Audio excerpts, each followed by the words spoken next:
ஆண்டவராகிய இயேசு கிறிஸ்துவின் ஈடு இணையற்ற நாமத்திலே உங்கள் யாவருக்கும் என்னுடைய வாழ்த்துக்களை நான் தெரிவித்துக் கொள்கின்றேன். இந்த வருஷத்தினுடைய இறுதி மாதத்துக்கு நாம் கடந்து வந்திருக்கின்றோம். 2024 டிசம்பர் மாதம் என்று சொல்லும்போது உலகமே கொண்டாடக்கூடிய ஒரு மாதமாக இது இருக்கிறது என்பதில் எந்த சந்தேகமே இல்லை. உலக அளவில் ஏறக்குறைய 65% கிறிஸ்தவர்கள் இருப்பதாக ஒரு ஸ்டாட்டிஸ்டிக்ஸ் சொல்லியிருப்பதை நாம் அறிவோம். உலகமெங்கும் கொண்டாடக்கூடிய ஒரு மாதம்தான் இந்த டிசம்பர் மாதம்.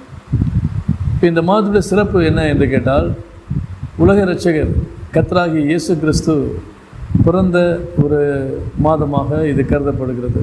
விசேஷமாய் இந்த மாதத்தின் 25ஆம் தேதி அன்று இயேசு கிறிஸ்து பிறந்ததாக உலகம் அறிவித்திருப்பதை நாம் அறிந்திருக்கின்றோம்.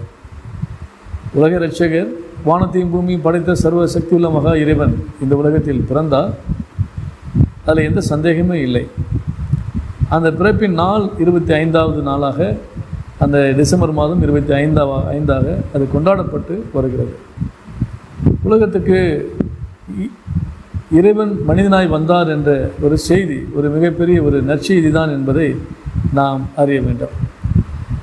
ஓகே, இப்போ நாம் இந்த மாதத்தில் இயேசு கிறிஸ்து பிறப்பை குறித்து ஒரு சில கருத்துக்களை உங்களோடு கூட வேதத்தின் ஆதாரத்திலிருந்து பேச விரும்புகிறேன். இந்த கருத்துக்கள் ஏறக்குறைய ஒரு 3 வால்யூமாக இது உங்களுக்கு அறிவிக்கப்படும் என்பதை நான் மிகவும் தெளிவாக இந்த நேரத்தில் கூறிக்கொள்கிறேன். வாங்க நேரடியாக நான் வசனத்துக்கு கடந்து போகலாம். இயேசு கிறிஸ்து இந்த உலகத்திலே பிறந்த சமயத்தில் எர்த்லி கண்டிஷன், இந்த பூமியானது என்ன விதமான சூழலில் இருந்தது என்பதை குறித்து உங்களோடு கூட பகிர்ந்து கொள்ள நான் விரும்புகிறேன்.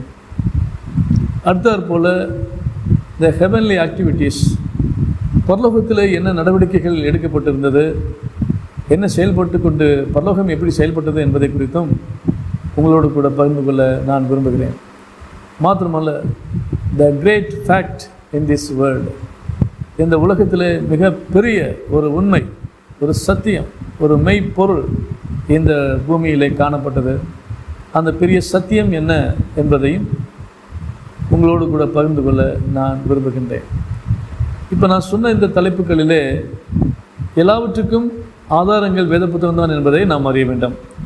பாருங்கள், புதிய ஏற்பாட்டிலே லூக்கா எழுதின சுவிசேஷ புத்தகம் 2ஆம் அதிகாரத்தில் நாம் 1 - 5 வரை உள்ள வாக்கியங்களை நாம் வாசித்தோம் என்று சொன்னால், இயேசு கிறிஸ்து பிறந்த சமயத்தில் இந்த எர்த்லி கண்டிஷன் எப்படி இருந்தது என்பதை நாம் இங்கே பார்க்க முடியும்.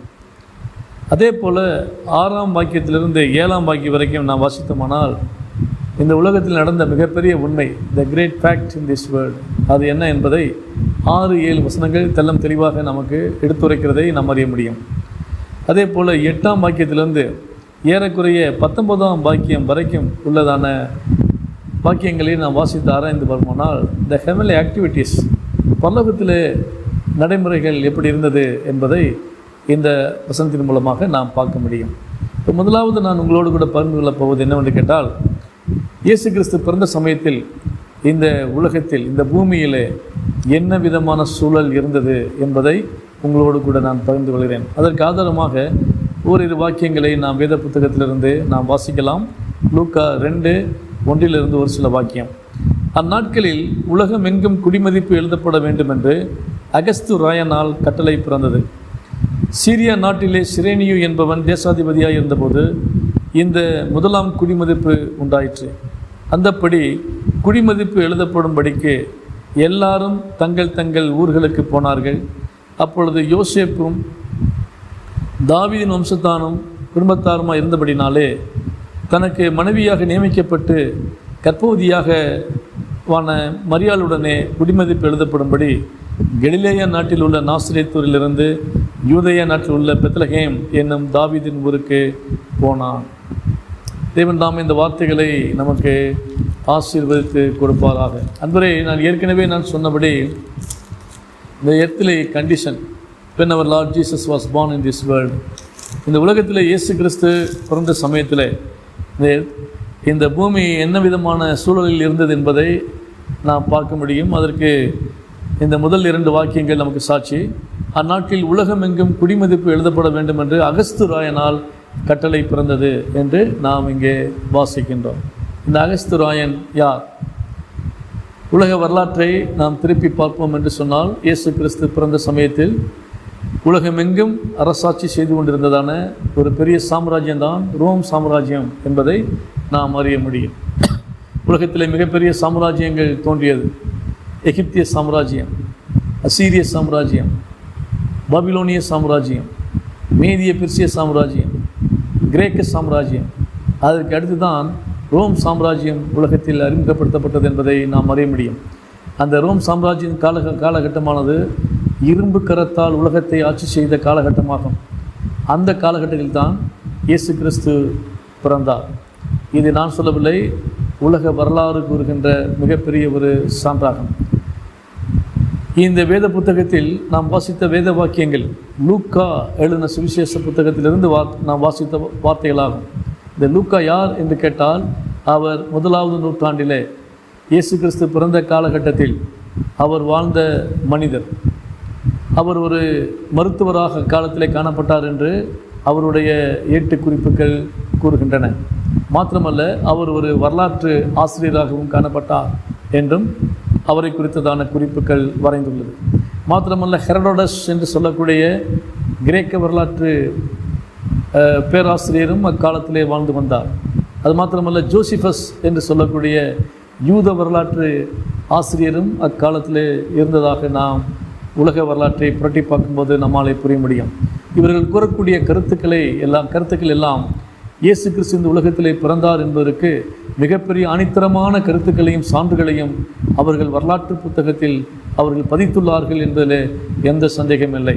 அதெல்லாம் இப்பொழுது சொல்லுவதற்கு எனக்கு நேரமில்லை. ஆனால் வரலாற்று ஆசிரியராய் காணப்பட்ட லூக்கா எழுதின பகுதியைத்தான் இப்பொழுது நான் உங்களுக்கு வாசித்து காண்பித்தேன். இதோடு கூட அந்நாட்களிலே அரசாட்சி செய்ததான ரோம் சாம்ராஜ்யத்தினுடைய மாபெரும் அரசன்தான் அகஸ்டஸ் சீசர். அகஸ்து என்பது அகஸ்து ராயன் என்று சொல்லுவது அவனுடைய பெயர் அல்ல, அது அவனுக்கு கொடுக்கப்பட்டதான பட்டப்பெயராகும். அகஸ்து ராயன் என்று சொல்லுவது அவனுக்கு காயுஸ் அக்டிவேஸ் என்பது தான் அவனுடைய இயற்பெயராகும். ஆனால் அந்த மனிதன் தன்னுடைய வளர்ப்பு தந்தைக்கு பின்னதாக அவன் அரசாட்சியை கையில் எடுத்துக்கொண்டான். அப்பொழுது அவன் அமைத்ததான ஒரு அரசமைப்பு தான் செனட் என்றதான சிஸ்டமாகும். செனட் என்றால் என்ன என்று தெரியுமா? செனட் என்று சொன்னால், இப்பொழுது நாம் இந்திய நாட்டிலே மக்களாட்சி இப்போ நடக்கிறது. இது மக்களால் தேர்ந்தெடுக்கப்பட்டு ஒரு தலைவர்கள் நம்ம நாட்டை ஆளுகை செய்வார்கள். இப்போ மக்கள் என்ன கோரிக்கை வைக்கிறார்களோ அதை அசெம்பிளியிலே அதை பாஸ் பண்ணி, பிறகு ஜனாதிபதி கையெழுத்து போட்டு, பிறகு அது இம்ப்ளிமெண்டேஷனுக்கு அது அமலுக்கு அந்த கோரிக்கைகள் சட்டமாக மாற்றப்பட்டு நிறைவேற்றப்பட வேண்டும் என்று அது அமலுக்கு வரும். ஆனால் பிரியமான செனட் சிஸ்டம் அப்படி அல்ல. செனட் என்று சொல்லும்போது ஒரு தலைவன் இருப்பான். அந்த தலைவனுக்கு கீழாக 24 ஆலோசகர்கள் இருப்பார், கேபினெட் உறுப்பினர்கள் இருப்பார்கள்.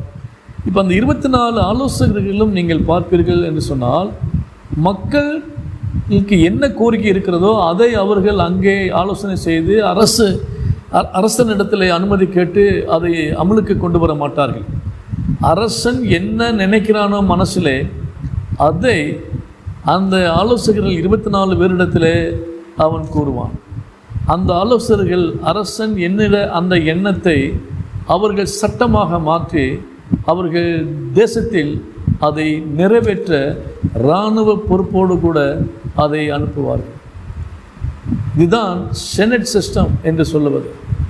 அரசன் என்ன நினைக்கிறானோ அதை செனட்டானது அந்த 24 ஆலோசகர்கள் கூடி அதை ஆலோசனை பண்ணி அதை சட்டமாக இயற்றி அதை மக்கள் கடைபிடிக்கப்படும்படி கட்டாயப்படுத்தப்படுவது தான் செனட் சிஸ்டம் ஆகும்.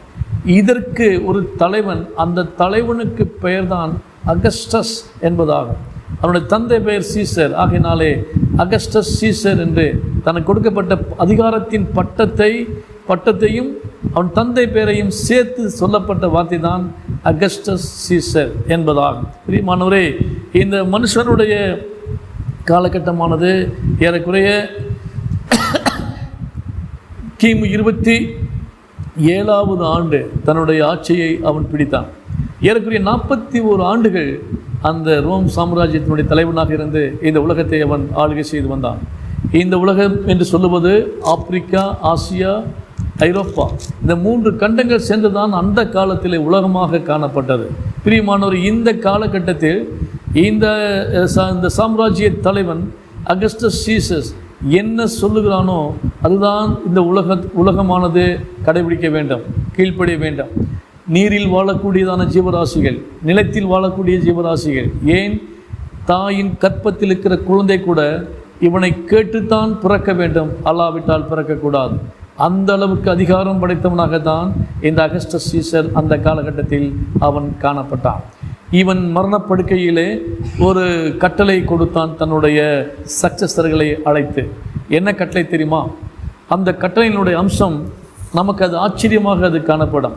அவன் சொன்னான், நமது சாம்ராஜ்யம் உலகமெங்கும் காணப்பட வேண்டும். அதற்காக கிழக்கே யூப்ரட்டிஸ் நதியினுடைய முனையிலிருந்து மேற்கே அட்லாண்டிக் பெருங்கடலின் எல்லை வரை, அதே போல வடக்கே ஹிஸ்பானியா தேசத்தில் இருந்து தெற்கே ஆப்பிரிக்கா கண்டத்தின் எல்லை வரை நமது ரோம் சாம்ராஜ்யத்தின் எல்லையாக இருக்க வேண்டும் என்பது எனது கனவாக இருக்கிறது.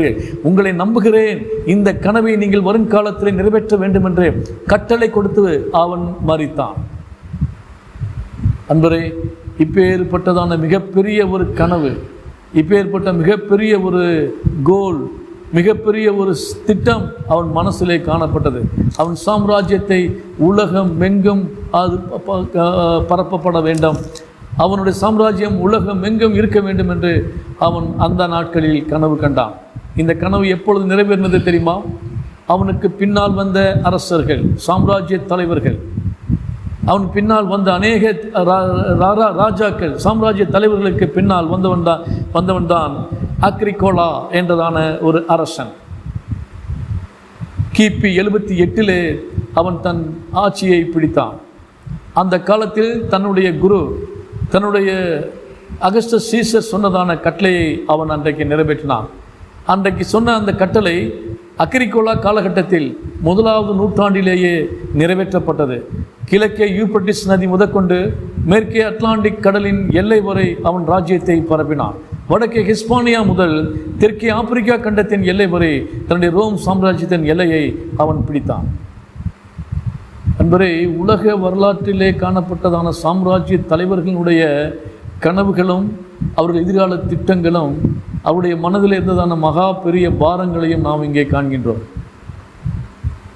உலகத்திலே தோன்றின எல்லா ராஜ்ய தலைவர்கள், மிகப்பெரிய அரசர்கள், ஆட்சியாளர்கள், அறிஞர்கள், பேரறிஞர்கள், கவிஞர்கள், அதே போல் நிபுணர்கள், அறிவியலாளர்கள், விஞ்ஞானிகள், தத்துவ மேதைகள், இவர்களெல்லாம் தோன்றி மறைந்து போனார்கள்.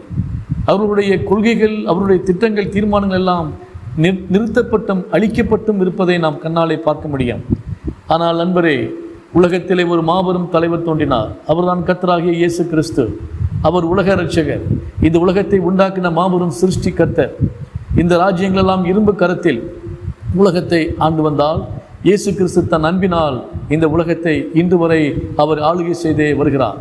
இயேசு கிறிஸ்து தன்னுடைய சீடர்களை குறித்த கட்டளை கொடுத்தார். என்ன தெரியுமா? உலகம் எங்கும் என்னுடைய சுவிசேஷத்தை பரப்புங்கள். உலகம் எங்கும் நீங்கள் போய் என்னுடைய சுவிசேஷத்தை அறிவித்து மக்களை சீடர்களாக எனக்கு மாற்றுங்கள். அவர்களுக்கு பிதா, குமாரன், பரிசுத்த ஆவியினால் ஞானஸ்தானம் கொடுத்து நான் கொடுத்த போதனையை அவர்களுக்கு போதியுங்கள். உலகத்தின் முடிவு வரைந்தும் நான் உங்களோட கூட இருக்கிறேன் என்று இயேசு கிறிஸ்து அவர்களுக்கு வாக்கு கொடுத்து உலகமெங்கும் என்னுடைய கொள்கையை பரப்புங்கள் என்று சொல்லி உலகத்தினுடைய எல்லையை அவர்களுக்கு குறிக்கோளாக ஆண்டவர் கொடுத்தார். இன்று வரை உலகம் எங்கும் இருக்கிற ஜனங்கள் கிறிஸ்துவனுடைய கட்டளைக்கு கீழ்ப்படிந்து அவருடைய சீடர்கள் அவருடைய கட்டளைகளை பரப்பிக்கொண்டே இருக்கிறார்கள். அதான் பிரியமானவரே, நாங்கள் அறிவிப்பது சுவிசேஷம் என்பதாகும், நற்செய்தி என்பதாகும். இந்த நற்செய்தி உலகம் எங்கிருக்கிற மக்களுக்கு அறிவிக்கப்படுகிறது. படித்தவன் படிக்காதவன், ஏழைகள் எளியவர்கள் வலியவர்கள் என்ற வித்தியாசம் இல்லாமல், கருப்பர்கள் சிவப்பர்கள் என்ற வித்தியாசம் இல்லாமல், ஏழைகள் பணக்காரர்கள் என்ற வித்தியாசம் இல்லாமல், உயர்ந்தவன் தாழ்ந்தவன் என்ற வித்தியாசம் இல்லாமல், சகல ஜாதிகளுக்கும் ஜனங்களுக்கும் இனங்களுக்கும் சகல மக்களுக்கும் இயேசு கிறிஸ்துவினுடைய நற்செய்தி அறிவிக்கப்படுகிறது என்பதை உங்களுக்கு நாங்கள் இந்த நேரத்தில் தெரிவித்துக் கொள்கின்றோம். என்பதை இப்பொழுது மீண்டுமாக நாம் சத்தியத்துக்கு கடந்து வரலாம்.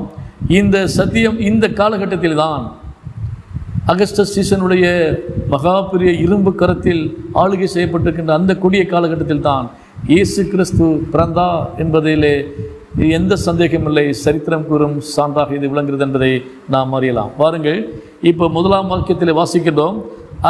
அந்த நாட்களில் உலகமெங்கும் குடிமதிப்பு எழுதப்பட வேண்டும் என்று அகஸ்து ராயனால் கட்டளை பிறந்தது. இப்போ அகஸ்து ராயனுடைய காலகட்டத்தில் ஒரு கட்டளை கொடுக்கப்படுகிறது.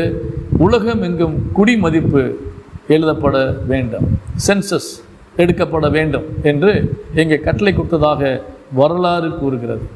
அன்பரே, அந்த கட்டளைக்கு கீழ்ப்படிந்து உலகம் எங்கும் இருக்கின்ற சிதறி கிடக்கிற ஜனங்கள் தன்னுடைய சொந்த தேசத்திற்கு, சொந்த இடங்களுக்கு, சொந்த ஊர்களுக்கு அவர்கள் கடந்து போகிறார்கள். இது அவனுடைய கட்டளைக்கு கீழ்ப்படிந்து ஜனங்கள் செய்வதை நாம் அறிய முடியும். இந்த கட்டளைக்கு கீழ்ப்படிந்து இங்கே ஒரு குடும்பத்தை பார்க்கின்றோம். அந்த குடும்பம் தான் யோசேப்பு என்றதான ஒரு மனிதனுடைய குடும்பம். இந்த யோசேப்பு யார்? இந்த யோசேப்பு சாதாரண ஒரு குடிமகன் அல்ல, சாதாரண ஒரு மனிதன் அல்ல. நாம் வாசிக்கிறபடி அல்லது பல செய்தியாளர்கள், சுவிசேஷகர்கள், போதகர்கள் கூறுகிறபடி இவன் ஒரு தச்சன் அல்லவா என்ற ஒரு வார்த்தையை வைத்துக்கொண்டு அவன் தச்சு வேலை செய்து பிழைத்து கொண்டிருந்த ஒரு குடும்பம் என்று சொல்லியிருப்பதை நாம் கேட்டிருக்கின்றோம். இருக்கலாம். ஆனால் நண்பரே, இதை தச்சு வேலை செய்து குடும்ப பிழைப்பு நடத்தினதான இந்த யோசேப்பு யார் தெரியுமா? அவன் ஒரு இளவரசனாகும். இந்த மனிதர் ஒரு இளவரசர். தாவீது என்றதான பேரரசனுடைய வம்சத்திலே பிறந்ததான இளவரசர் தான் இந்த யோசேப்பு என்பவராகும். தாவீதின் வம்சத்தில் பிறந்ததான மனிதர். தாவீதுக்கு அடுத்து வந்த சாலமோனுக்கு அடுத்து வந்த ராஜாக்களுடைய வம்சத்திலே பிறந்தவர் தான் இந்த யோசேப்பு என்பதை நாம் அறிய வேண்டாம். இந்த யோசேப்பு சாதாரண ஒரு மனிதர் அல்ல, இந்த உலகத்தை ஆள பிறந்த ஒரு மனிதன் யோசேப்பு. இதே குடும்பத்திலே, இந்த யூதா குடும்பத்திலே பிறந்தவள் தான் மரியாள். அந்த மரியாள் என்று சொல்லக்கூடியவளும் ஏதோ ஏழை, ஏதோ கஷ்டப்படக்கூடிய ஒரு குடும்பத்திலே பிறந்தால் அவள் எளியவள், அவள் ரொம்ப ஏழ்மை நிறைந்தவள் என்று சொல்வதற்கு இல்லை. அவளும் ஒரு இளவரசி என்பதை நாம் அறிய வேண்டாம். மரியாள் ஒரு இளவரசி. அவள் ராஜ குடும்பத்திலே பிறந்ததான ஒரு இளவரசி என்பதை நாம் அறிய வேண்டாம். அதை மையமாக, இந்த கருத்தை மையமாக வைத்து தான் இன்றைக்கு ரோமன் கத்தோலிக்க மக்கள் பரலோகத்தின் ராணி மேரி என்று அவர்கள் சொல்லுகிறதுக்கு காரணம் இதுதான். மெய்யாகவே இந்த மேரி, இந்த மரியாள் ஒரு ராஜகுமாரத்தி, ஒரு ராஜாத்தி என்பதை நாம் அறிய வேண்டாம். ஓகே, இப்போது இந்த யோசேப்பு தன்னுடைய மனைவியாகிய மரியாளை அவளை அழைத்து கொண்டு குடிமதிப்பு எழுதப்பட வேண்டும் என்று அவன் சொந்த ஊருக்கு கலிலேயா தேசத்திலிருந்து அவன் நாசரேத் என்னும் யூதா தேசத்திலே உள்ள அந்த ஊருக்கு அந்த பெத்லகேம் என்ற ஊருக்கு கடந்து போவதை நாம் இங்கே அறிய முடியும். அன்பானவரே, இங்கே நாம் பார்க்கும்போது இந்த யோசேப்பை குறித்து நாம் பார்த்தோம். அவன் ஒரு ராஜ வம்சத்திலே பிறந்த ஒரு ராஜகுமாரன் என்று சொல்லி, ஒரு காலகட்டத்திலே இந்த உலகை ஆண்ட ஒரு மனிதரில் ஒருவர் தான் தாவீது. அவருக்கு அடுத்து அவனுடைய மகன் சாலமோன், உலகமெங்கும் அறியப்பட்ட ஒரு பெரிய மாமேதை, மாத்திரமல்ல அரசன் என்பவரும் ஆகும். இப்போ இந்த அரசன் அன்றைக்கு அவர்கள் கட்டளையிட்ட போது உலகமே நடுங்கி திகைத்தது. அந்த கட்டளைக்கு கீழ்ப்படிந்து உலகம் அன்றைக்கு காணப்பட்டது என்பதை நாம் அறிய முடியும். இப்போது தான் இட்ட ஆணைக்கு தானே கீழ்ப்படுகிறேன் என்பது போல யோசேப்பு ராஜவம்சத்திலே பிறந்த அவன் ராஜாவாக இருக்க வேண்டியவன். அவன் கட்டளை கொடுக்க ஜனங்கள் கீழ்ப்படிய வேண்டும். இப்பொழுது அவன் ஆணைக்கு கீழ்ப்படுகிற ஒரு மனிதனாக இருப்பதை நாம் இங்கே பார்க்கின்றோம். இப்போ யோசேப்பு, அவனுடைய குடும்பம், ராஜா கட்டளையிட்டால் மக்கள் கீழ்ப்படிய வேண்டும். இப்பொழுது அரசன் அகஸ்டஸ் சீசர் கட்டளையிட்டான். இப்போது அரசனே இங்கே கீழ்ப்படிந்து ஆணைக்கு இணங்கி குடிமதிப்பு எழுதப்பட வேண்டும் என்று தன் சொந்த ஊருக்கு யூதயா தேசத்துக்கு கடந்து போவதை நாம் இங்கே பார்க்கின்றோம். நண்பரே, இப்போது இவனுடைய பர்சனல் கேரக்டரை நாம் பார்க்கும்போது யோசேப்பு மரியாளும் அவர்கள் அரச ஆணைக்கு கீழ்ப்படுகிறவர்களாய் இங்கே இருக்கிறார்கள் என்பதை நாம் இங்கே பார்க்கின்றோம். ஒரு கீழ்ப்படிதல் உள்ள ஒரு அரசனை நாம் இங்கே பார்க்கின்றோம்.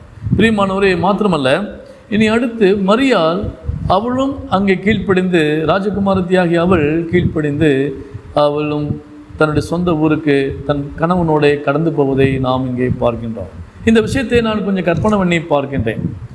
என்ன கற்பனை என்று சொன்னால், இப்போது இந்த கலிலேயாவிலிருந்து யூதயாவுக்கு போக வேண்டும் என்று சொன்னால் இன்றைக்கு இருக்கிற கணக்குப்படி ஏறக்குறைய 120 கிலோமீட்டர் அவர்கள் கடந்து போக வேண்டும்.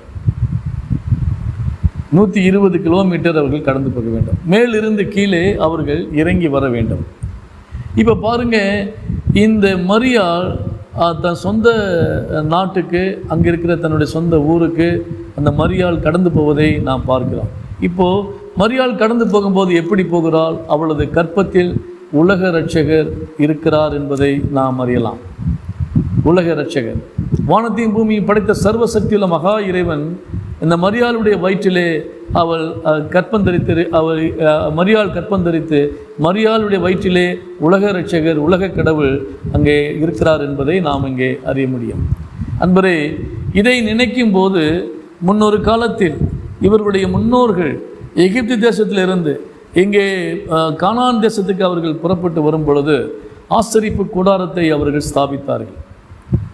அந்த வனாந்தரத்தில் ஆசரிப்பு கூடாரத்தில் ஸ்தாபிக்கும் போது அங்கே பிரகாரம், பரிசுத்த ஸ்தலம், மகா பரிசுத்த ஸ்தலம் என்ற ஒரு அமைப்பை அவர்கள் உண்டு பண்ணினார்கள். அப்போ மகா பரிசுத்த ஸ்தலத்தில் ஒரு உடன்படிக்கை பெட்டியை அவர்கள் வைத்திருந்தார்கள். இந்த பெட்டி பார்த்தீங்க, உடன்படிக்கை பெட்டியில் அங்கே இந்த பெட்டிக்குள்ளே இருக்கிறதான வஸ்துக்கள் என்னவென்று கேட்டால், மன்னா வைக்கப்பட்ட பொற்பாத்திரம், ஆரோனின் துளிர்த்த கோல், அதே போல் 10 கற்பனைகள் எழுதப்பட்ட கட்டளை, அந்த கற்பலகைகள் அந்த பெட்டிக்குள்ளே வைக்கப்பட்டிருக்கும். அந்த பெட்டிக்குள்ளே அந்த பொருள்களை வைத்து மேலே கிருபாசனம் என்ற ஒரு மூடியால் அந்த பெட்டியை மூடியிருப்பார்கள். இந்த கிருபாசன மூடிக்கு மேலே கேருபீன்கள் 2 பக்கமும் எதிரும் புதிருமாய் நிற்கும்படி வைத்திருந்தார்கள். இந்த கேருபீன் மத்தியில் இருந்து தேவனுடைய பிரசன்னம் எழுந்தருளே மேகஸ்தவமாக பகலிலேயும் அக்னிஸ்தவமாக இரவிலேயும் ஏறக்குறைய 15 கிலோமீட்டர் தொலைவுக்கு அந்த ஜனங்கள் டென்ட் அடித்திருக்கின்ற அந்த ஏரியாவில் அந்த தேவனுடைய பிரசன்னம் பரவி இருந்ததாக நாம் வேதத்திலே வாசிக்க முடியும். பிறகு அவர்கள் அந்த கூடாரத்தை பெயர்த்து கொண்டு அந்த உடன்படிக்கை பெட்டியை ஆசாரியர்கள் சுமந்து கொண்டு போவார்கள். இப்போ இந்த பெட்டியானது எப்படி செய்யப்பட்டது என்றால், சீத்தி மரம், பொன் தகடு, சீத்தி மரத்தால் செய்யப்பட்டு பொன் தகட்டால் மூடப்பட்டு இருந்தது. இந்த பெட்டி கர்த்தராகிய இயேசு கிறிஸ்துவுக்கு வருங்காலத்திலே உலக இரட்சகர் உலகத்திலே வருவார் என்பதற்கு அடையாளமாக இந்த பெட்டியானது நிழலாட்டமாய் காணப்படுவதை நாம் பார்க்க முடியும். இந்த பெட்டி இயேசு கிறிஸ்துவுக்கு ஒப்பனையாக இருக்கிறது. எப்படி என்றால், இந்த சீத்தி மரத்தால் செய்யப்பட்டு பொந்தகட்டால் மூடப்பட்ட ஒரு பெட்டி. சீத்தி மரம் அழிந்து போகும். அதே போல் இயேசு கிறிஸ்து அழியக்கூடிய தன்மையிலே, மரிக்கக்கூடிய தன்மையிலே, மாம்சத்திலே அவர் வெளிப்பட்டார். இந்த சீத்தி மரம் இயேசு கிறிஸ்து மாம்சத்திலே வெளிப்படுவார் என்பதற்கு ஒரு அடையாளம். அதே போல் பொந்தகட்டால் அது மூடப்பட்டிருக்கும். அதே போல் இயேசு கிறிஸ்து தெய்வீகத்தன்மை உடையவர், அழியா தன்மை உடையவர். அந்த பொன் அழியாது. அதே போல் அழியா தன்மை உடையவராக அவர் உலகத்தில் வெளிப்படுவார் என்பதற்கு இந்த சீத்தி மரத்தால் செய்யப்பட்ட அந்த பெட்டி பொந்தகட்டால் மூடப்பட்டு அழியக்கூடிய அழியா பொருளிலே அது காணப்படுவது போல இந்த பெட்டியானது இயேசு கிறிஸ்துவுக்கு இப்பொழுது ஒப்பனையாக இங்கே இருக்கிறதை பார்க்கிறோம். அழியக்கூடிய தன்மையில் மாம்சத்திலேயும் அழியா தன்மையில் தெய்வீக தன்மையிலையும் இயேசு கிறிஸ்து 100% மாம்சமாக 100% தெய்வீக தன்மையோடு கூட அவர் இந்த உலகத்திலே காணப்பட்டார். இதுதான் ஹைப்போஸ்டாட்டிக் யூனியன் என்று சொல்லுவார்கள். 100% மனிதனாகவும் 100% தேவனாகவும் ஹைப்போஸ்டாட்டிக் யூனியனாக இந்த உலகத்தில் இயேசு கிறிஸ்து இவர் வெளிப்பட்டார் என்பதை நாம் பார்க்கிறோம். இயேசு கிறிஸ்து உலகத்தில் இருந்த சமயத்திலே பாருங்கள், மாம்சத்திலே காணப்பட்டார், அழுதார், கண்ணீர் விட்டார். லாசருடைய கல்லறையிலே இயேசு கிறிஸ்து தன்னுடைய சகோதரியோடு சேர்ந்து மரியாளோடு சேர்ந்து கண்ணீர் விட்டார் மனிதன். அதே சமயத்தில் லாசருவே வெளியே வா என்று சொல்லி அவனை உயிரோடு எழுப்பினார் தேவன். கடலிலே பயணம் செய்யும் பொழுது அசதியாய் தூங்கி அவர் தூங்கி ஓய்வெடுத்தார் மனிதன். அதே சமயத்தில் காற்றையும் கடலையும் இறையாதே அமைதலாய் இருந்து அடக்குனது தெய்வம். பிரியர், இப்படி சொல்லிக்கொண்டே போகலாம். இயேசு கிறிஸ்து இந்த உலகத்தில் இருந்த சமயத்தில் தெய்வீகத்தன்மையோடும் மனுஷீகத்தன்மையோடும் அவர் இந்த உலகத்தில் வெளிப்பட்டிருந்தார் என்பதை டஜன் கணக்கிலே ஆதாரங்களோடு கூட உங்களுக்கு நாங்கள் சொல்ல முடியும். இப்போது இந்த மனித சாயலும் தெய்வ சாயலுமாக இருக்கிற இந்த தேவன் கருவிலே மரியாளுடைய வயிற்றிலே கருவுற்றிருக்கிற காட்சியை நாம் இங்கே பார்க்கிறோம். இப்போ அந்த பெட்டியை அந்த ஆசாரியர்கள் சுமந்து போவது போல மரியாள் சுமந்து அந்த இயேசு கிறிஸ்து என்றதான பெட்டி, உடன்படிக்கை பெட்டியை வயிற்றிலே அவள் சுமந்து கொண்டு நகர்ந்து வரக்கூடிய காட்சியை நாம் இங்கே பார்க்கிறோம். என்பதை பாருங்கள், இந்த மரியாள் எவ்வளோ பெரிய விஷயத்தை செய்கிறார். உலகத்தை ரட்சணையும் செய்யும்படிக்கு இரட்சகரை உலகத்துக்கு கொண்டு வருவதற்காக இந்த மரியாள் அவள் அந்த இரட்சகரை சுமந்து கொண்டு நகர்ந்து வரக்கூடிய காட்சியை பார்க்கிறோம். அந்த பெட்டி நகர்ந்து போவது போல இப்பொழுது மரியாள் நகர்ந்து வரக்கூடிய காட்சியை நாம் இங்கே பார்க்கின்றோம். அன்றே நீங்கள் நானும் கூட இயேசு கிறிஸ்துவை உள்ளத்திலே நாம் ஏற்றுக்கொண்டு நாம் சுமந்து கொண்டிருந்தால் நாமும் இந்த உலகத்துக்கு உலக இரட்சகரை வெளிப்படுத்த முடியும், அறிமுகப்படுத்த முடியும். உலகத்தை ரட்சிக்கும்படிக்கு ஒரு இரட்சகனை இந்த உலகத்துக்கு நாம் கொடுக்க முடியும் என்பதில் எந்த சந்தேகமே இல்லை. அடுத்து நம்ம பார்க்கலாம் வாருங்கள்.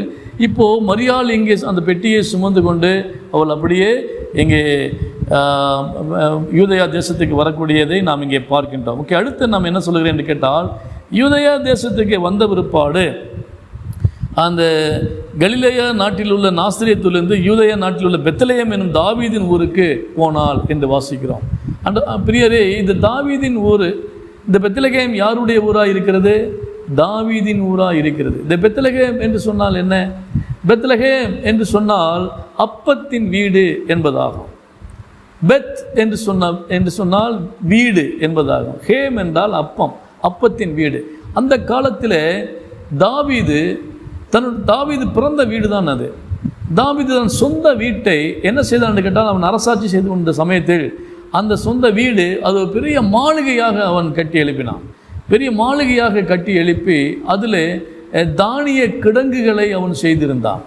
அந்த நாட்களில் அவனுடைய ஆட்சி காலத்திலே மற்ற தேசத்திலிருந்து வரக்கூடியதான வருமானங்கள், அதாவது மற்ற தேசத்தார் கப்பம் கட்டுவார்கள்.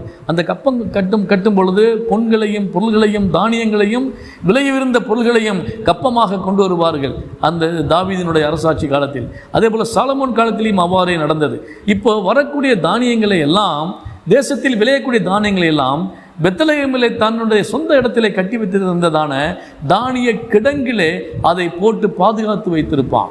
அதற்கு பிறகு அங்கிருந்து தான் அவனுடைய தேசம் எல்லை எங்கே இருக்கிறதோ அது வரை ரேஷன் அங்கிருந்து தான் கடந்து போனது. ஜனங்களுக்கு உணவு அங்கிருந்து தான் வழங்கப்பட்டு வந்தது. அதுக்கு தானிய கிடங்கு என்று சொல்லுவது. இந்த தானிய கிடங்கு தான் பெத்லெகேம் என்பதாகும், அப்பத்தின் வீடு என்பதாகும். சகல ஜனங்களுக்கும் அவன் அரசாட்சி காலத்தில் இருந்ததான சகல யூதய தேசம், அவன் இஸ்ரவேல், சமஸ்த இஸ்ரவேலுக்கும் மாத்திரமல்ல அவன் தேசத்தில் கூடியிருக்கிற சகல ஜனங்களுக்கும் அப்பம், உணவு வழங்கப்பட்ட ஒரு இடம். அப்ப கிடங்கு அல்லது அதாவது உணவு கிடங்கு என்று கூட சொல்லலாம். தானிய கிடங்கு, ட்ரெஷரை அவன் அங்கே வைத்திருந்தான். அதுக்குத்தான் பெத்லெகேம் என்ற பெயர் அதற்கு கொடுக்கப்படும், தானிய கிடங்கு என்று. இப்பொழுது அப்பத்தின் வீடு, அக்காலத்திலே அரசாட்சி ஆட்சியை சென்ற தாவீது சாலமோன் காலத்தில் அப்பத்தின் வீடாக உலகமெங்கும் அப்பத்தை வழங்கி கொண்டது. அந்த இடத்துல உலகத்தை ரட்சிக்கும்படிக்கு நானே ஜீவப்பம் என்று சொல்லக்கூடிய ஜீவ ரட்சணை செய்யும் அப்பம் இயேசு கிறிஸ்து அங்கே பிறக்கிறார் என்பதை நாம் இங்கே பார்க்கிறோம். தன்னுடைய சொந்த தகப்பனுடைய தாத்தாக்களுடைய காலகட்டத்தில் ஒரு குறிப்பிட்ட தேசத்துக்கு மாத்திரம் அப்பத்தின் வீடாக அது காணப்பட்டது. இன்றைக்கு பாருங்கள், உலகத்துக்கே அப்பத்தை வழங்கும்படிக்கு, ஜீவனை வழங்கும்படிக்கு ஜீவப்பமாக இயேசு கிறிஸ்து அங்கே வெளிப்படுகிற காட்சியை நாம் இங்கே பார்க்கின்றோம். உலகத்துக்கே ஜீவரட்சணை செய்யும்படிக்கு ஜீவ அப்பத்தை வெளிப்படுத்தினவள் தான் இந்த மரியாள் என்பதை நாம் இங்கே பார்க்கின்றோம். ஓகே, இனி அடுத்து இப்போ என்ன வாசிக்கிறோம்? அவ்விடத்திலே அவர்கள் இருக்கையில், எவ்விடத்திலே? அந்த பெத்லகேமிலே அவர்கள் அப்பத்தின் வீட்டிலே இருக்கும்போது இயேசு பிறந்தார். நாம் நினைக்கிற மாதிரி முன்னணியில் இயேசு கிறிஸ்து பிறந்தார் என்பதெல்லாம் கிடையாது. பெத்லகேம் அந்த ஊரிலே ஏதோ ஒரு இடத்தில் மரியாள் தன்னுடைய மகனை இயேசு கிறிஸ்துவை பெற்றெடுத்தாள் என்பதை நாம் பார்க்க முடியும். பாருங்கள், இப்போ மரியாள் அந்த இயேசுவை பெற்றெடுத்த பின்பு வசனம் தெளிவாக இருக்கிறது. அவ்விடத்தில் அவர் ஆரம்பிக்கும், அவ்விடத்தில் அவர்கள் இருக்கையில் அவளுக்கு பிரசவ காலம் நேரிட்டது. பாருங்க, இப்போ பிரசவ காலம் நேரிட்டது எவ்விடத்தில்? பெத்லகேமில் இருக்கும்போது பிரசவ காலம் நேரிட்டது. அப்போ அவள் அடுத்து வாசிக்கிறோம், அவள் முதல் பேரான குமாரனை பெற்று, பாஸ்டன்ஸு. அப்போ அந்த குமாரனை பெற்று எடுத்து விட்டால், எடுத்து அடுத்து வாசிக்கிறோம், சத்திரத்துக்கு வருகிறார்கள். சத்திரத்திலே அவர்களுக்கு இடம் இல்லாது இருந்தபடியால், சத்திரம் என்பது என்ன? தாவீதோட வீடு தான். தாவீது பிறந்த வீடு, தாவீது அந்த பேலஸை அங்கே பார்க்கிறோம். அந்த தாவீதுக்கு பின்னதாக வந்த ரோம் சாம்ராஜ்யமானது அந்த பேலஸை அப்படியே கைவிட்டு விட்டது, அந்த அரண்மனையை கைவிட்டு விட்டது.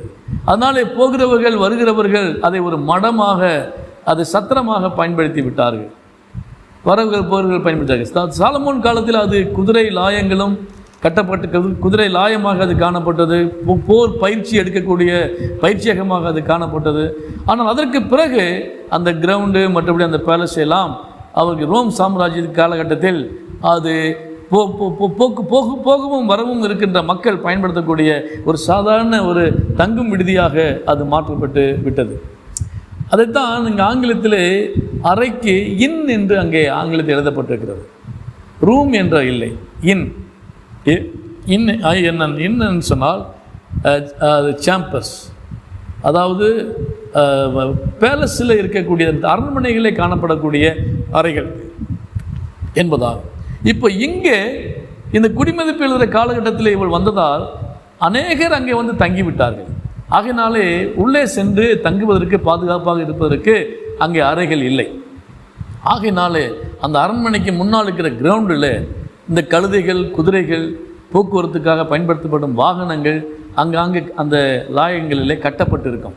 இப்போ அதுபோல் ஒரு இடத்துல கழுதைகளை கட்டக்கூடிய, குதிரைகளை கட்டக்கூடிய, மாடுகளை, ஆடுகளை அங்கே கட்டி வைக்கிற அந்த இடத்தில் முன்னணை, அது காடி என்று சொல்லுவோம் நாம், அந்த இடத்துல இயேசுவை கடத்தி அங்கே அவர்கள் தங்கியிருந்தார்கள் என்பதை நாம் இங்கே ஒரு தற்காலமாக தங்கியிருந்த காட்சியை தான் நாம் இங்கே பார்க்கின்றோம். ஆக இன்றைக்கு நிறைய இந்த கிறிஸ்துமஸை குறித்ததான படங்கள் நிறையா வருகிறது. ஈவன் இந்த காலண்டரில் கூட இயேசு கிறிஸ்து பிறந்த சமயத்தில் மாட்டு தொழுவத்தில் இயேசு பிறந்தார் அப்படின்னு சொல்லி காலண்டரில் படங்கள், நிறைய படங்கள் போட்டிருப்பார்கள், பிக்சர்ஸ். அந்த படத்தில் ஒரு ஆடு மாடு பக்கத்தில் நிற்கிறது போல், ஒரு முன்னணியில் இயேசு கிடத்தப்பட்டது போல், பக்கத்தில் ஆடு மாடெல்லாம் நின்றுக்கிட்டு இருக்கிறது போலவும், அதே போல் 3 சாஸ்திரிகள் வந்து ஒட்டகத்தை நிப்பாட்டி வச்சு இயேசுவுக்கு பொக்கிஷங்களை கொடுத்தது போலவும் ஒரு படங்கள், இப்படிப்பட்ட படங்களை நாம் பார்த்துருப்போம். பிரியமானவரே, இது அப்படி அல்ல, அது தவறு. இந்த படங்கள் தவறு. இயேசு கிறிஸ்து பிறந்த இடம் மாட்டுத் தொழுவம் அல்ல என்பதை நாம் இங்கே பார்க்கின்றோம்.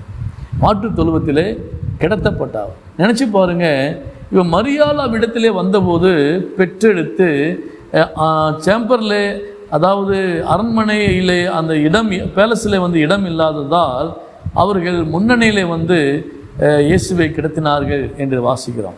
நினச்சி பாருங்கள், எவ்வளவு தூரம் இவர்கள் நடந்திருக்கிறார்கள் என்பதை பார்க்கிறோம்.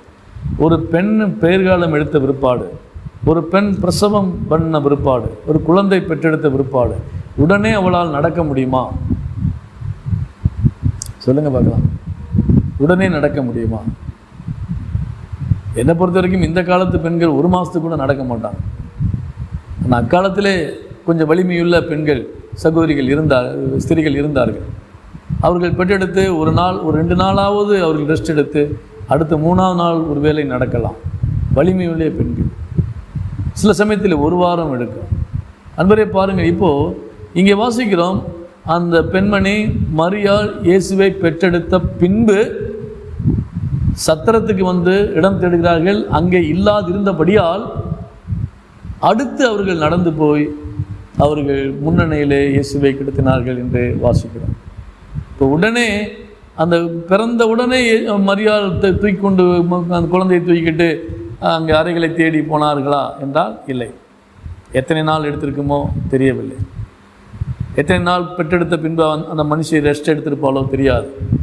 அதற்கு பிறகு அவளுடைய சுத்திகரிப்பு முடித்த பின்பு, தன்னுடைய சரீர சுத்திகரிப்பு, அந்த பிரசவ காலத்துக்கே உரிய சுத்திகரிப்பு இருக்கிறது அல்லவா, அப்போ அதெல்லாம் அவள் சுத்தம் பண்ண பிற்பாடு தான் அவர்கள் குழந்தையை தூக்கி கொண்டு அந்த மனுஷியாலே நடந்திருக்க முடியும். இப்போ எத்தனை நாள் எடுத்திருக்க கொஞ்சம் யோசித்து பாருங்க பார்க்கலாம். இதெல்லாம் யோசிக்காமல் திடீர்னு யோசினார். முன்னணியில் பிறந்தார், மாட்டுத்தொழுத்தில் பிறந்தார், 3 சாஸ்திரிகள் வந்தாங்க பணிஞ்சாங்க அப்படின்னு சொல்லி படம் போட்டு வச்சு மக்களை ஏமாத்துறது தப்பு. அப்படி செய்யக்கூடாது. சரி, எனிவே இப்போது மாட்டுத் தொழுவத்தில் இயேசு கிறிஸ்துவை கிடத்தினார்கள் என்று வாசிக்கிறோம். இப்போ பாருங்கள், இந்த நேரத்தில் தேவ சேனையானது அங்கே டெம்பிள் ஷெப்பர்ட், அங்கே வயலில் இருக்கிறவர்களுக்கு வெளிப்பட்டதை நாம் இங்கே பார்க்கின்றோம். ஆலய மெய்ப்பர்கள், இந்த மெய்ப்பர்களுக்கு தேவசேனை வெளிப்பட்டதுன்னு வாசிக்கிறோம் அல்லவா, அது பின்னால் சொல்லுகிறேன். அங்கே ஆலய மெய்ப்பர்கள் சும்மா நம்ம நினைக்கிற மாதிரி ஆடு மாடு மேய்ச்சிட்டு இருக்கிற மக்கள் கிடையாது. அந்த மெய்ப்பர்கள் இல்லை, ஆலய மெய்ப்பர்கள். ஆலய மெய்ப்பர்கள் சொன்னால் ஆடு மாடுகளை தசம்பாகமாக காணிக்கையாக கொண்டு வந்து ஆலயத்துக்கு மக்கள் படைப்பார்கள். அந்த அந்த அந்த ஆடு மாடுகளை, அங்கிருக்கிற ஆடு மாடுகளை கண்காணிப்பு செய்வதற்காக மெய்ப்பர்களை நியமிப்பார்கள். அந்த மெய்ப்பர்கள் வேறு புறஜாதிகளிடத்திலிருந்தோ அல்லது வேறு கோத்திரத்திலிருந்தோ தேட மாட்டார்கள். லேவி கோத்திரமாக மாத்திரமே இருக்க வேண்டும். லேவி கோத்திரத்தில் இருக்கிறவர்கள் தான் ஆலய மெய்ப்பர்களாக ஆலய பணியை செய்யும்படி அவர்கள் அமர்த்தப்படுவார்கள். அப்படி அமர்த்தப்பட்டவர்கள் பார்த்தீர்கள் என்று சொன்னால் அப்படிப்பட்ட லேவியர்கள் தான் அந்த ஆடு மாடுகளை, அதாவது ஆலயத்திலே காணிக்கைகளாக படைக்கப்பட்டிருக்கிற ஆடு மாடுகளை மேய்த்து கொண்டிருந்தார்கள். அவர்கள் லேவியர்கள். அவர்களுக்கு தெரியும், அவர்கள் தினந்தோறும் காலையும் மாலையும் சர்வாங்க தகன பலிக்காக அந்த அந்த அந்த தொழுவத்திலிருந்து அவர்கள் ஆடுகளை சர்வாங்க தகன பலிக்காக அவர்கள் கொடுக்க வேண்டும். இது வழக்கம். அந்த மேய்ப்பர்களுக்குத்தான் இந்த தேவசேனை வெளிப்பட்டதை நாம் இங்கே பார்க்க முடியும். இப்போது அவருக்கு ஒரு விஷயத்தை பாருங்கள். தேவசேனை, பரலோகத்தினுடைய சேனையானது தேவதூதர்கள் வெளிப்பட்டார்கள். எதற்காக? உலக இரட்சகர் உலகத்திலே வந்துவிட்டார் என்ற ஒரு மாபெரும் செய்தியை அறிவிப்பதற்காக அவர்கள் தேவதூதர்கள் வெளிப்பட்டார்கள். வெளிப்பட்டவர்கள் எங்கே வெளிப்பட்டிருக்க வேண்டும்? தேவசேனை, தேவ பிரசன்னம் எங்கே வெளிப்பட வேண்டும்? தேவாலயத்திலே வெளிப்பட வேண்டும். ஆனால் தேவாலயத்திலே தேவ பிரசன்னமோ தேவசேனையோ வெளிப்படவில்லை. இங்கே வயல்வெளியிலே மெய்ப்பர்களிடத்திலே வெளிப்பட்டதை பிரியரை பார்க்கின்றோம். இந்த அர்த்தம் என்ன? தேவன் உலகத்தை நேசிக்கிறார். தேவன் உலகத்திலே இவ்வளவாய் அன்பு கூர்ந்தார். ஆகவே தன் சொந்த குமாரனை உலக ரட்சணியத்துக்காக பலியாய் கொடுத்த காட்சியைத்தான் தேவசேனையானது உலகத்துக்கு அறிவிக்கும்படிக்கு உலகத்தில் இருக்கிற அந்த மெய்ப்பர்களுக்கு அவர் வெளிப்பட்டது என்பதை நாம் இங்கே பார்க்கின்றோம். அருமையானவரே, நான் இந்த நேரத்தில் இப்பொழுது நான் முடிக்க விரும்புகிறேன். தேவசேனை மெய்ப்பர்களுக்கு வெளிப்பட்டது. அது மாத்திரமல்ல, இந்த தேவனுடைய பிரசன்னம் தேவசேனையானது இயேசு கிறிஸ்து பிறந்த சமயத்திலே வெளிப்பட்ட காட்சியையும் நாம் இங்கே பார்க்க முடியும். இப்போது இயேசு மாட்டுத் தொழுவத்திலே கிடத்தப்பட்டார். இந்த மாட்டுத் தொழுவமானது தேவனே உலகத்தை உண்டாக்கின சர்வ சிருஷ்டி கர்த்தரே வந்து அந்த இடத்துல வந்து அமர்ந்திருக்கிற காட்சியை பார்க்கிறோம். அந்த இடம் மகிமையான இடமாய் மாறினது, ஒரு பரலோகமாய் அது மாறினது. மாட்டுத் தொழுவம் எப்படிப்பட்ட இடமாக இருக்கும் என்று உங்களுக்கும் எனக்கும் தெரியும். நாற்றம் எடுத்த ஒரு இடம், ஒரு மனிதனும் விரும்பாத ஒரு இடம். அது மனதார முகரக்கூடிய தன்மையில் இருக்க முடியாத ஒரு சூழல். அங்கே இப்பேற்பட்ட நாற்றமெடுத்த இடத்துல இந்த உலகத்தை உண்டாக்கின சர்வசக்தியுள்ள மகாதேவன் அங்கே வந்து இருந்ததால் அந்த நாற்றம் எடுத்த இடம், அந்த மாட்டு தொழுவம் மகிமையான இடமாய் மாற்றப்பட்டிருக்கிறதை நாம் இங்கே பார்க்கின்றோம். அங்கே வந்து அவரை பணிந்து கொள்ள மக்கள் வந்தார்கள். அங்கே பெற்றோர்கள் இருந்தார்கள், ஆலய மெய்ப்பர்கள், ஆசாரியர்கள் வந்தார்கள் என்றெல்லாம் நாம் அங்கே அடுத்துள்ள சரித்திரத்தை நாம் பார்க்க முடியும். இப்பொழுது பிரியரை பாருங்கள், மாட்டு தொழுவம் மகிமையான இடமாய் மாற்றப்படும். என் நண்பரே, உங்களுடைய உள்ளத்தில், எனது உள்ளத்தில் இயேசு பிறந்தால் எப்படி இருக்கும்? நம்முடைய உள்ளம் மாட்டு தொழுவம் போல தான், நாற்றம் எடுத்த ஒரு இடம். யாரும் விரும்பாத ஒரு இடம், யாராலும் நேசிக்கப்பட முடியாத ஒரு வாழ்வு, யாராலும் விரும்பப்பட முடியாத ஒரு வாழ்வு, நீயே நானும் வாழ்ந்து கொண்டிருக்கிற ஒரு வாழ்வு. எத்தனை பாவங்கள், எத்தனை மீறல்கள், எத்தனை அக்கிரமங்கள், விபச்சாரம், வேசித்தனம், களவு, பொய், போராமை, போட்டி, வன்கண், சூது, அடுக்கிக் கொண்டே போகலாம். இவ்வளவு மாற்றம் எடுத்த இந்த இடத்துல இயேசு பிறந்தால் எப்படி இருக்கும்? மாட்டுத் தொழுவம் மகிமையான இடமாய் மாற்றப்பட்டது போல இயேசு என்னுடைய உள்ளத்திலே பிறந்திருப்பாரே என்று சொன்னால் நாமும் மகிமையான இடமாய் மாற்றப்படுவோம் என்பது எந்த சந்தேகம் இல்லை. தேவன் வாசம் செய்யும் இடம் தேவாலயமாய் அது காணப்படும் என்பதில் எந்த சந்தேகம் இல்லை. தேவன் இருக்கும் இடத்திலே தேவ பிரசன்னமும் தேவ தூதர்களும் அங்கே காணப்படுவார்கள் என்பதில் எந்த சந்தேகம். தேவன் இருக்கும் இடத்திலே தொழுகையும் கீதங்களும் துதியும் பாடலும் மகிமையும் வெளிப்பட்டு இருக்கும் என்பதில் எந்த சந்தேகமே இல்லை. பிரியமானவரே, இந்த உலகத்தில் இயேசு பிறந்தார். இந்த உலகத்துக்கு ஒரு இரட்சணியம் பிறந்தது. அடுத்து வரக்கூடிய விஷயத்தில் இயேசு கிறிஸ்துவை குறித்ததான இன்னும் அநேக ரகசியங்களை உங்களுக்கு நான் சொல்ல விரும்புகிறேன். அதுவரை விடைபெறுகிறேன். தேவநாமம் மகிமைப்படுவதாக.